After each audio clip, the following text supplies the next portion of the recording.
அனுபவம் நூறு யூடியூப் சேனல்லேருந்து முருகதாஸ் பேசுகிறேன். அன்பு சகோதர சகோதரிகளே, எப்படி இருக்கீங்க? நல்லா இருக்கீங்களா? இந்த நிகழ்ச்சி போங்களா? இந்த எபிசோடு நம்ம பார்க்க போகிறது வந்து எம்ஜிஆர் என்ற 3 எழுத்து மந்திரம். சிறு வயதிலிருந்து எனக்கு எம்ஜிஆர் தெரியுங்க, திரைப்படம் மூலமாக. ஆனால் அவர் எந்த கட்சின்லாம் அறியாத வயசு, சரிங்களா? பள்ளியில் படித்து பண்ணும்போது நிறைய தடவை திண்டுக்கலுக்கு வருவாருங்க. திண்டுக்கல் நகருக்கு தருவார். அந்த அனுபவங்களை பற்றி உங்கள்கிட்ட பகிர்ந்துக்கிறேன்.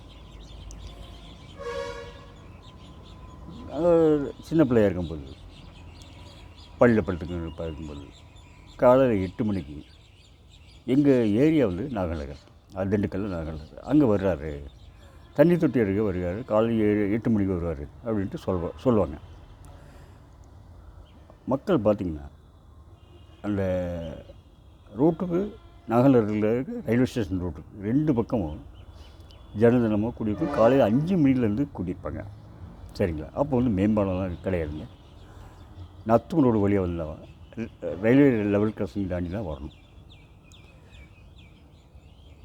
அப்போ வந்து 5 மணிலேருந்து உட்காந்துற மக்கள் வந்து பார்த்திங்கன்னா அப்படியே உட்காந்துருப்பாங்க. அங்கே அந்த கூட்டத்துக்கிடையே இருந்து எல்லாம் வந்து டீ, காஃபி, வடை, சர்பத்து, சோடா எல்லாமே வந்து சிறு வியாபாரிகள் விற்றுட்ருப்பாங்க. யாருமே எழுந்திரிச்சு போக மாட்டாங்க. சாப்பிட்றதுக்கு எழுந்திரிச்சு போகும்போது எம்ஜிஆர் வந்துட்டாருன்னா மிஸ் பண்ணிடுமோ அப்படிங்கிற ஒரு ஏக்கம் இருக்கும், சரிங்களா? அது எம்ஜிஆர் பார்த்தீங்கன்னா இதை பரிசத்துக்கு வருவார்னு நினைக்கிறேன். அவள் பார்த்தீங்கன்னா எல்லா மக்கள் கடலில் நீந்தி இங்கேருந்து வர்றதுக்கு எப்படியும் ஒரு 2 மணி ஆகிடுங்க, மதியம் 2 மணி ஆகிடும். அவன் மக்கள் வந்து 5 மணிலேருந்து காத்து கிடப்பாங்க, அவங்க ஈஸியாக இருப்பாங்க. ஏதோ வந்து கோவிலில் சாமி தரிசனம் பண்ணுற மாதிரி அந்த ஒரு பரபரப்பு இருக்கும். அவர் பார்த்துட்டாருன்னா அவர் வந்து கையை கும்பிட்டுக்கிட்டே வருவார். அப்படியே தங்க கலரில் வருவார். வந்தால் தெய்வத்தை பார்த்த மாதிரி ஒரு பரவசம். அப்புறம் என்ன பண்ணுவார், எல்லாம் திண்டுக்கல் நகர்லாம் தேர்தல் பிரச்சாரம் முடிச்சுட்டு மாரியம்மன் கோயில், திண்டுக்கல் கோட்டை மாரியம்மன் கோயில் பின்னாடி உள்ள ஒரு பெரிய தேர்தல் அந்த காலம் இருந்துச்சுங்க. காம்பவுண்ட் சுவரெலாம் கிடையாது. அங்கே வந்து 8 மணிக்கு மீட்டிங் போடுவார். 8 மணிக்கு மீட்டிங்கில் பேசுவார் அப்படின்னு சொல்லுவாங்க. மக்கள் வந்து 5 மணிலேருந்து சாயந்தரம் 5 மணிலேருந்து இருப்பாங்க, உட்காந்துருப்பாங்க. கலையெல்லாம் மாட்டாங்க. ஆனால் அவர் வர்றது வந்து நைட்டு வந்து 2 மணிக்கு வருவார். அது மணி ஒரு ஆளும் கலையாமல் உட்காந்துருப்பாங்க. சில சமயம் வந்து 5 மணிக்கு கூட ஆகிடும். காலையில் 5 மணிக்கு கூட வந்து மைக்கு பிடிச்சி பேசுவார். அது முடிய கூட்டம் வந்து அப்படியே உட்காந்துருக்கும். ஏதோ ஒரு மல்லிச்சு போட்ட மாதிரி அப்படியே உட்காந்துருக்கும். அப்போ வந்து தேர்தல் விதிமுறைகள் என்னென்னா, இந்த மாதிரி 10 மணிக்கு மேலே பேசக்கூடாதுங்கிற விதிமுறைலாம் அப்போ வரல. ஸோ அதனால் காலையில் 5 மணிக்கு உட்காந்துருப்பார். அப்படியே இவ்வளோ கூட்டமாக இருக்கும். ஸோ இது வந்து நான் சிறு வயது இருக்கும்போது நான் பார்த்த நிகழ்வுகள், அதை பற்றி பதிப்பு. இதில் எந்த அரசியல் கலப்பம் இல்லைங்க, சரிங்களா? சரி, அடுத்து வந்து ஒரு வாரத்துக்கு முன்னாடி வெளியே போகும்போது பார்த்திங்கன்னா எம்ஜிஆர் ஜெயலலிதா புரட்சி தலைவியும் இணைந்து நிறுத்த படம் மாட்டுக்காரவள் அப்படின்னு போஸ்டர் ஓட்டிருந்தாங்க, விஜய் தியேட்டர் அப்படின்ட்டு. அப்படியே 2 வீலரில் போகும்போது ஏன் அந்த படத்துக்கு போகக்கூடாது அப்படின்ட்டு மனசப்பட்டேன். ஏன்னா எம்ஜிஆர் படம் தியேட்டரில் போய் பார்த்து ரொம்ப நாள் ஆயிடுச்சு, ரொம்ப வருஷம் ஆயிடுச்சு. சரி போய் பார்ப்போம் அப்படின்ட்டு ஒரு மனசில் ஒரு தீர்மானம் பண்ணிட்டேன். சரி அப்படின்ட்டு புறப்பட்டேன். புறப்படும்போது எனக்கு அதிக எதிர்பார்ப்பெல்லாம் இல்லை. சரி, பழைய பிரிண்ட்டாக எதாக இருக்கும், நடுவில் கோடாக இருக்கும். சரி பரவாயில்ல, எம்ஜிஆர் படம் பார்த்தா ஒரு திருப்தி இருக்கும் அப்படிங்கிற ஒரு மினிமம் எக்ஸ்பெக்டேஷன் கூட அப்படியே போனேன். போனோமே டிக்கெட் கவுண்டரில் டிக்கெட்டுக்கு வாங்கிட்டு வெளியே வரும்போது சாக்லேட் கொடுத்தாங்க எம்ஜிஆர் ரசிகர்கள். அப்புறம் வந்து பார்த்திங்கன்னா டிக்கெட் எடுத்துகிட்டு உள்ளே தியேட்டருக்குள்ளே போகும்போது ஆளுக்கு ஒரு ஜிலேபி கொடுத்தாங்க, ஸ்வீட்.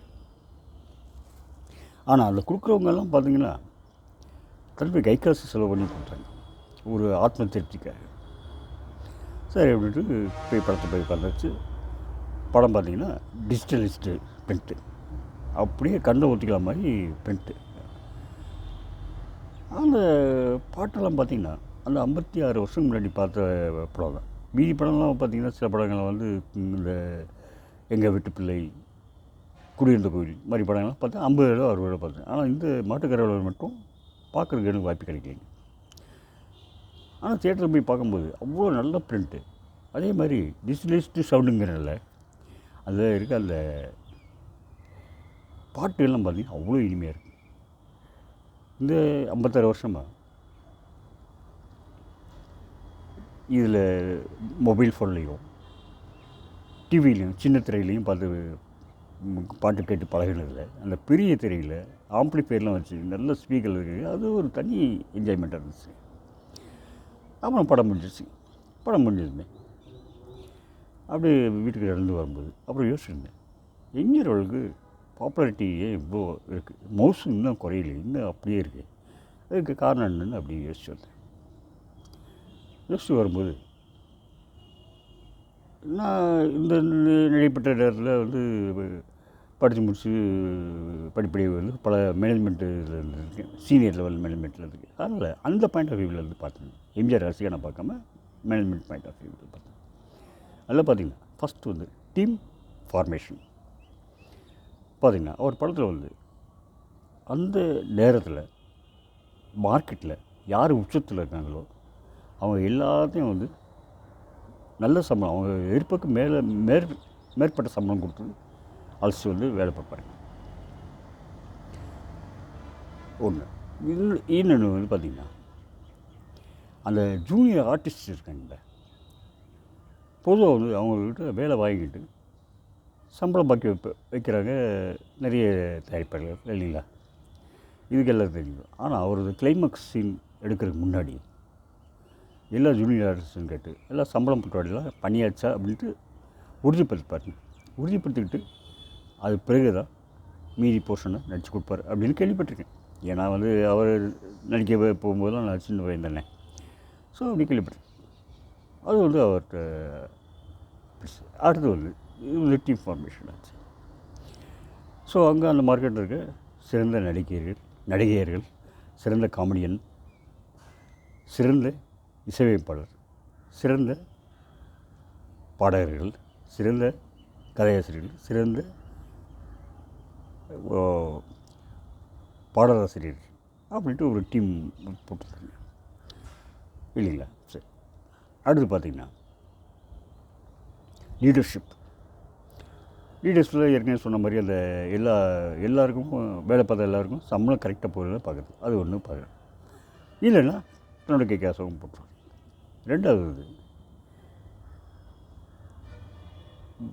எல்லாருடைய ஒத்துழைப்பையும் கரெக்டாக போயிட்டு போடுறது, அது ஒவ்வொருடைய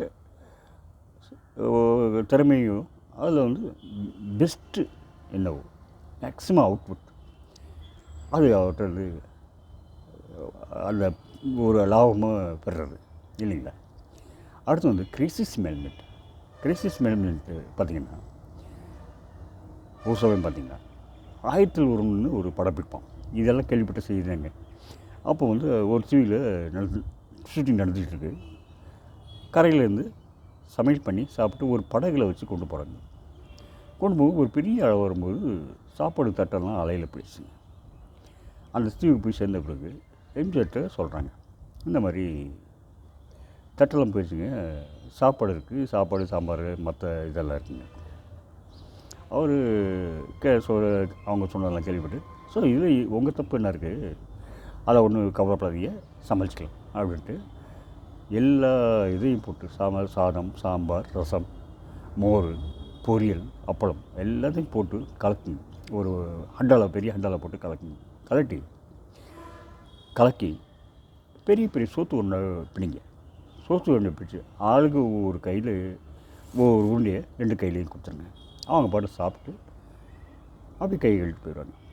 அது கீழே வந்து முதல்ல வந்து நான் நினைக்கிறேன், ஏனியை பார்த்து என்கிட்ட கொடுங்க, ஸோ நானே சாப்பிடும்போது பின்னாடியெல்லாம் சாப்பிடுவாங்க, ஒன்றும் உங்களுக்கு பிரச்சனை வர்றது கவலைப்படாதீங்க சமாளிச்சுக்கலாம் அப்படின்ட்டார். அதே மாதிரி சாப்பாடு வந்த பிறகு தட்டு இல்லையே என்ன பண்ணுறது அப்படி எல்லாமே அங்கங்கே தயங்கி நினைக்கும்போது இவர் மெதுவாக போய் 2 கையை நீட்டி அதை சோத்து உடனே வாங்கிக்கலாம். சோத்து உடனே வாங்கி சாப்பிட ஆரம்பிச்சிடலாம். சாப்பிட உடனே அவர் பின்னாடியே எல்லாமே கீழே இருந்தாங்க. யார் யார் தயங்கினாங்களோ அவங்கெல்லாம் கீழே நின்று கையில் சோத்து உருண்டையை வாங்கி சாப்பிட்டாங்க. சாப்பிட்டு திரும்பி வந்து எந்த தடையும் நம்ம ஷூட்டிங்கை போயிட்டு இருந்தோம். பிற்பகல் ஷூட்டிங். எவ்வளோ பெரிய நிகழ்ச்சி பாருங்கள், எவ்வளோ பெரிய லீடர்ஷிப், ப்ரெசன்ஸ் ஆஃப் மைண்டு. சரி, ஓகேங்க. அடுத்து வந்து டெக்னாலஜி அப்கிரேடேஷன். இது வந்து மேனேஜ்மெண்ட்டில் ஒரு முக்கியமான டூலுங்க. அது பார்த்திங்கன்னா அவர் நடிக்க வரும்போது எல்லாம் பிளாக் அண்ட் ஒயிட். அப்புறம் வந்து அலிபாபாவும் 40 என்ற படத்தில் வந்து வண்ணத்திரை இது. ஸோ அதுவும் சூப்பர் ஹிட். சூப்பர் ஹிட்னா அடுத்து வந்து சரி சூப்பர் ஹிட் ஆகுதுன்ட்டு அடுத்து அவருடைய சொந்த தயார் பண்ண நாடோடி மன்னன் படத்தில் பகுதி வண்ணத்திரை, அதுவும் சூப்பர் ஹிட். அப்புறம் 63, 64, 65, 66 காலகட்டத்தில் வந்த வண்ணப்படங்கள் எல்லாமே சூப்பர் ஹிட். ஸோ அது வந்து அவர் புரிஞ்சுக்கிட்டு இனிமேல் என்னுடைய படம் எல்லாம் வண்ணப்படமாக தான் வரணும், பிளாக் அண்ட் ஒயிட் வரக்கூடாது அப்படிங்கிற முடிவு எடுத்தார். ஸோ அந்த முடிவு வந்து அவருக்கு வந்து கை கொடுத்துங்க. அப்போ வந்து ஏறக்குறைய எல்லாமே பிளாக் அண்ட் ஒயிட் வரும்போது இவர் படம் மட்டும் கலர் படமாக வரும். மக்களுக்கு வந்து ஒரு கிரேசன்ஸ். அடுத்து ஒரு ஆர்ட் என்ன, எடிட்டிங். ஒரு படத்தினுடைய ஓட்டத்தை வந்து சீக்கிரமாக போகிறதுக்கு வந்து காரணம் வந்து எடிட்டிங். அது உங்களுக்கு நிறைய பேருக்கு தெரிஞ்சிருக்கும். அவர் வந்து சிறு வயதில் இருக்கும்போது திரைப்படத்தில் ஜூனியர் ஆர்டிஸ்டாக இருக்கும்போது எடிட்டிங் போய் வந்து எப்படி எடிட் பண்ணுறதெல்லாம் கற்றுப்பாரான், ஆர்வமாக கற்றுப்பாரான். அது வந்து பிற்காலத்தில் அவருக்கு வந்து ரொம்ப கை கொடுத்துச்சு. எந்தெந்த சீன் தேவையில்லையோ அதெல்லாம் வெட்டி ஏரியா தயங்க மாட்டார். அதே மாதிரி ரொம்ப போர்ட்ஸ்னா அது திரைப்படம் போகும்போது போர்ட்ஸ்னா அந்த இடத்துல ஒரு பாட்டு போட்டுருவார், ஒரு நல்ல இனிமையான பாட்டு, ப்ரீஸியாக ஒரு பாட்டு போட்டுருவார். ஸோ அந்த திறமை அவருக்கு இருந்ததுங்க. அதுக்கு உதாரணமாக என்ன சொல்லுவாங்கன்னா, அன்பே வாங்கிற ஒரு படம் பாடல்கள் எல்லாம் பார்த்திங்கன்னா உங்களுக்கு நல்ல இனிமையான பாடல்கள், நல்ல ஜாலியான கதை. அதெல்லாம் படப்பிடிப்பில் முடிஞ்சு போச்சு. முடிஞ்ச உடனே ரிலீஸ் டேட்டோட அனௌன்ஸ் பண்ணியாச்சு. படம் போய் போட்டு பார்க்கலாம். போட்டு பார்க்கும்போது ஒரு இடத்துல வந்து படம் வந்து கொஞ்சம் போர் அடிக்கிற மாதிரி இருந்தது. இந்த இடத்துல ஒரு கனவு சீன் வைங்க அப்படின்னு சொன்னாங்க தயாரிப்பாளர்கிட்ட.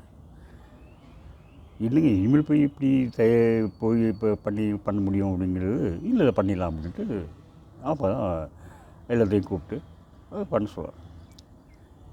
அந்த பாட்டு தான் ராஜா ராணி, ராஜாவின் பார்வை ராணியின் பக்கம் அப்படிங்கிற பாட்டு. ஸோ படம் வெளிவந்துமே அந்த பாட்டு தான் ஒரு சூப்பர் ஹிட் ஆகிடுச்சு. அது ஓட்டம் நல்லா இருந்துச்சு, சூப்பர் ஹிட்டு. அதே மாதிரி நல்லா பண்ணுவார். ஸோ இது வந்து நான் மேனேஜ்மெண்ட்டு. சரிங்களா. அடுத்து வந்து எம்ஜிஆர் ரசிகா நான் ஒன்று சில ரிவ்யூஸ் பண்ணுறேங்க. அங்கே போனதுமே அந்த ஆர்வமிக்க ரசிகர்கள் அந்த ஸ்வீட் கொடுத்து வரத்தாங்க. அங்கே இந்த தியேட்டரில் போய் பார்க்குற எஃபெக்ட் வந்து 56 வருஷத்துக்கு முன்னாடி என்ன எப்படி பார்த்தாங்களா, எப்படி விசில் அடித்து ஆரவாரம் பண்ணி பார்த்தாங்களோ அதே மாதிரி பார்த்தாங்க. அதே மாதிரி ஹவுஸ்ஃபுல் ஆயிடுச்சு, தியேட்டர் வந்து ஃபுல் ஆயிடுச்சு. அது முக்கியமாக வந்து சில பாட்டுகள் வந்து சும்மா சாதாரண சவுண்டில் கேட்குறது, அந்த ஆம்பிளிஃபையர் வச்சு பெரிய ஸ்பீக்கரில் கேட்குறது ரொம்ப நல்லா இருந்துங்க. அந்த